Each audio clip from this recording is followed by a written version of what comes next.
সুপ্রিয় শিক্ষার্থী বন্ধুরা, আমাদের বিদ্যালয় ইউটিউব চ্যানেল পক্ষ থেকে তোমাদের সকলকে জানাই আরেকবার স্বাগতম। তো তোমাদের সকলের অবগতির জন্য জানানো যাচ্ছে যে আমার এই চ্যানেলে তোমাদের কারিগরি শাখার সকল অ্যাসাইনমেন্টের সমাধান দেওয়া হয়। তাই তোমরা যারা এই চ্যানেলে নতুন ভিজিট করেছো তারা চ্যানেলটি সাবস্ক্রাইব করে পাশের বেল বাটনটি অন করে দাও।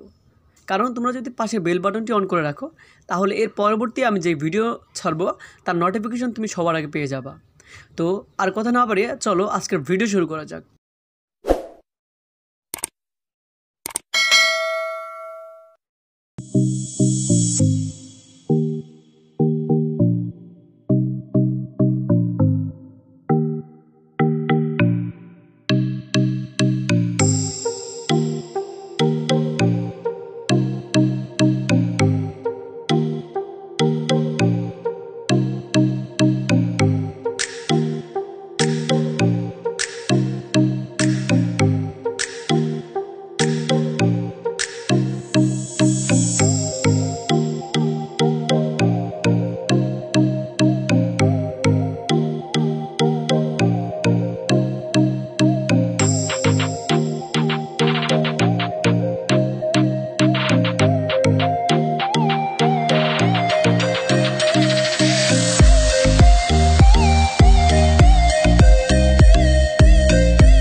তো শিক্ষার্থী বন্ধুরা, ভিডিওটি কেমন লাগলো তা তোমরা কমেন্ট বক্সে অবশ্যই জানিয়ে দেবে। আর যদি ভিডিওটি ভালো লেগে থাকে তাহলে একটি লাইক করবে এবং বন্ধুদের কাছে শেয়ার করবে, যাতে করে তোমার বন্ধুরা এখান থেকে উপকৃত হতে পারে। আর শেষ করার আগে আবার বলে রাখি, যদি তুমি আমার চ্যানেলটিতে নতুন দর্শক হয়ে থাকো তাহলে চ্যানেলটি সাবস্ক্রাইব করে পাশে বেল বাটনটি বাজিয়ে দাও। তো আজ এ পর্যন্তই, আল্লাহ হাফেজ।